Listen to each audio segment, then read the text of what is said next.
Alright, so back to this. Holy shit, another fucking banger of an episode. I don't know if that's the word to call it, but again, in episode 11, right, Aiden's episode, and that's what the title is going to be called, yet again, Aiden's story. I did episode 10 and story, talked about that. I thought that was going to be, a one-time deal, right, of that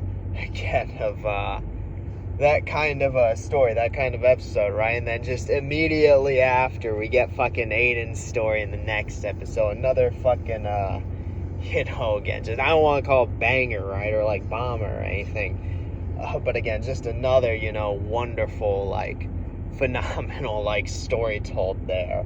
Through yet another side character. Obviously, we know he's not returning, right? So, him specifically, right? Maybe Anne does, probably not. But for him specifically, right? We know he's not. So, holy shit, but... yeah, I mean, because here's the thing. Not only is it about him and kind of what we went through. So, obviously, we know that... obviously, the war that Violet fought in was just a full-blown war, Violet Evergarden, was a full-blown war between, the two countries, right? They made peace, right? But the other country, right, basically broke down, fell into a civil war with the moderates and extremists, right? That's fairly normal, fairly typical, right? Because, especially, no one goes into a war anticipating losing, right? And especially when it's just a full-blown, all-out war, and the worry and danger there is, again, creating a power vacuum, right, for another group to usurp and take over. And that's, again, what we're seeing. That's, a very realistic thing and happens normally, right? It's a real-life thing. It's not like this fucking, it's not like fucking bringing it back to old Naruto with the fucking great ninja wars. Shit ain't like that, right? That's a very, real thing that happens in real life, but... and then obviously we know, Aiden.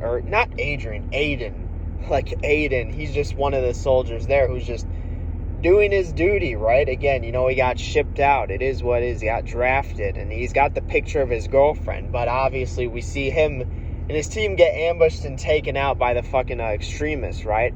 Who they themselves, honestly are part of that. They're just the grunt soldiers, right, doing their thing. Obviously, they believe in their movement that, the moderates aren't fit to lead, and that the extremists are, right? But obviously, they're still, at that lowest level. So, and then they get taken out by fucking, Violet, who just fucking comes in, paradropping, right? Fucking, shit like that, right? So, I didn't know she was airborne, but, again, so she did that, right, takes him out, and then obviously takes Aiden to, a cabin, nurses him. And that's kind of, again, and funny enough, I talked in the episode of Anne's story about, prioritizing when you're on borrowed time or limited time. Again, right, obviously the mother had some ailment there, right, and that's why she did that and prioritized getting those letters, which was good for her. That's fucking phenomenal parenting. We know how her daughter is going to react to that, for the rest of the time she receives those letters. A similar situation, except much more accelerated for Aiden here. Obviously, he had been shot, was about to get taken out. His entire team got wiped.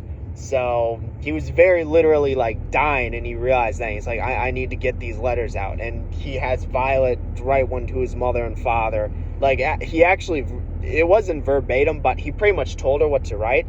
And then, again, he kind of just... When she asked if he had anyone else, and then he saw the picture of his, old childhood, friend, right, crush and potential lover, he kind of broke down and just started telling her about him, and she was able to, again, right, get those feelings at least down and figure out what he wanted to say. Is by that point, he even said, I think one of his lines was I can't keep my eyes open or something along those lines, and he asked her at that point to just hold his hand there, right? And we see that go down. And then again, we eventually see the outcome, though, right? Because obviously he passes. And then we see the rifle dug into the snow that way to sort of symbolize that. And then we see her bringing the fucking letters to obviously his parents, and then his his childhood friend there, right? I don't even remember, what was her name? I don't even remember. It was like Maria or something. Obviously, they break down crying because the parents were reading the letter, but everyone kind of knows what's going on, right?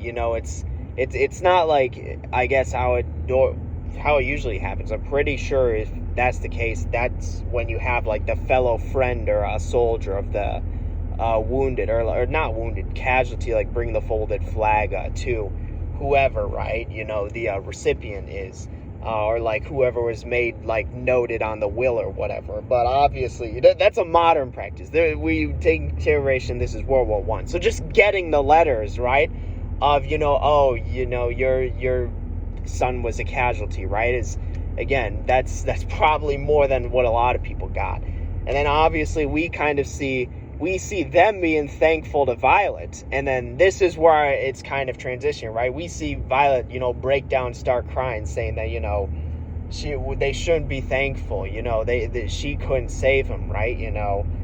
But it's also something to where her, and this is the bigger picture, right? Her getting put back in that wartime environment, that war environment, for the first time since, again, peace has been made between the two countries, and she got out of that environment.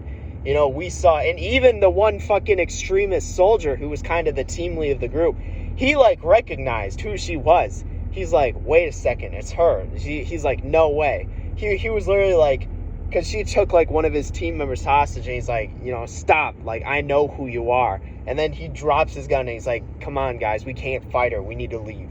And then they dip. I don't even remember what, they gave her like a name that was like specific code word or something, right?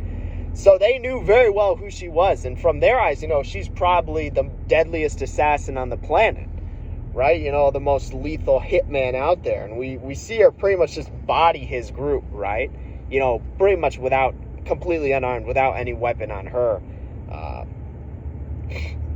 for that, right? But obviously we know, and we're seeing this, right? Her transformation or progress into becoming human, right? She's more than that, obviously, but they don't know that, because they just know her as the one who pretty much killed probably so many of their other comrades. If we're getting realistic, again, I said conservative estimate is a couple or a few hundred.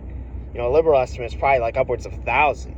That's a lot of bodies, right? And again, that's why even she said, because earlier in the episode, I believe, or maybe it was at the end of the previous one of Anne's story, I believe, where she went up to the lieutenant and basically say, do I have a right to, like, I've killed so many people. Do I have a right to, live a life like this and do what I do because of that? And again, that's where he was saying, like, that's when he started crying, saying, kind of saying that, that's like what you make of it. And we all, we decide what to do with our lives, right? The past, it's happened. You can't undo it. It's what, like, moving forward, what you do to sort of, again, what would you call it?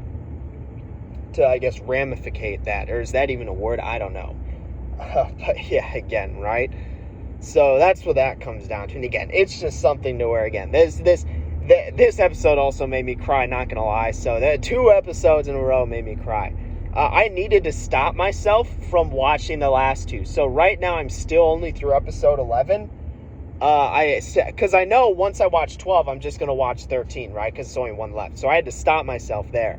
But again, I really wanted to make this video because, goddamn, kind of like how, and it's also kind of like, priorities, again, when you're dying, right, and when you're on borrowed time, that's like, again, I talked about that in the last video, prioritizing, basically, your death, right, when your death is impending, prioritizing there. I talked about how Anne's mother did that well. And then in this part, again, Aiden did it well as well. He was like, he recognized he wasn't going to make it. Like, Violet was trying to treat him, and if she did, he would have died anyway. But he was like, I need to get these letters out. Like, and she was like, oh, I know, you must be treated. He's like, I'm not going to make it. Like, get these letters out for me. So, and again, him having not only ordered the doll to begin with, but also we see him being, like, extremely thankful for her. And again, her being there, right? Like, that, something he was really thankful for. And again, it always gets me, the reaction to them seeing, again, her arms, right? And I think he even called them, like, beautiful or something, right? Or was that fucking, maybe it was Anne from the previous episode.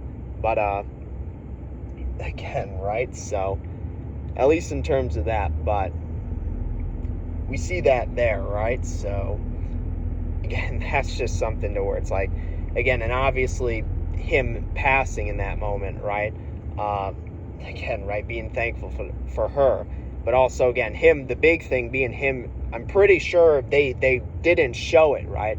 But the point, and we saw Violet's reaction, him saying the words like "I love you" to like Maria, or I think it was Maria. I watched that be completely fucking wrong. Again, pretty sure that what's it called? He said those words and then she reacted in that way. So at least in terms of that, right? But that's looking like I'm gonna end this in our short one. But again, this is just a great fucking show. This has got to be my favorite show, favorite anime, right? I don't see, I don't think I can really compare it to anything else I've watched, and who knows how long it'll take me to find another show to usurp it, because these 2 episodes specifically, along with Violet's whole story, granted, we'll see how it concludes and how it's will be concluded there, right? But at least in terms of that, again, with his story specifically, and again, him reciting those words and Violet reacting that way, as well as him being just thankful for her there, but then also that being just among, because when you're dying, right, it's like you can, like, it's you're I don't want to say you shift to like baser instincts, but there's like no room for like, this isn't even like a racial thing, but there's no room for kind of prejudice there. You're just focused on, okay, what can I do with this time? And that was him. He's very thankful and grateful Violet was there. He's extremely nice to her and appreciative of her there. I mean, she was literally caring for him, and he was like, again, complimenting her, because I guess in a way she reminded him of probably, again, Maria, right? Obviously completely different fucking situation and like scenario, right, that they're in, but again, them being on the front lines, right? But it's also something to where, this is kind of the overall point, like, we're seeing how this impacts Violet there, right?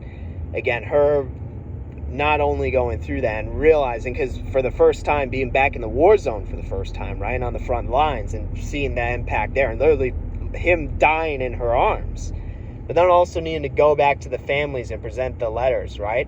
And that being, again, even though they're thankful of her, she was, again, crying, like, couldn't accept that, because we knew her thoughts were of how many families she ended up likely getting put in that scenario because of her. And again, right, just also along with the whole prioritization of what you do among your dead. Again, these 2 episodes were really beautiful. They're fucking phenomenal, right? Anne's story and fucking Aiden's story, right? Honestly, and that's why I stopped, because I've still got episode 12 and 13 left. I'm going to watch those, right? Because I didn't want to watch episode 12, because once I knew I did, I'd just be like, oh, I'll watch episode 13. So, but I wanted to stop, because now what I'm going to do is I'm going to watch these last 2. We'll see again, who else Violet meets and kind of how her story concludes there. But, these 2 episodes just fucking great, right? Absolutely fucking great. All the episodes are great, but these 2 are like phenomenal, right? And again, it's something to where it's like, it just, this show fucking definitely my favorite. But with that, I've kind of been rambling. I don't really have anything else to say. I talked about what I needed to. So yep, that's it for this one. See you in the next one.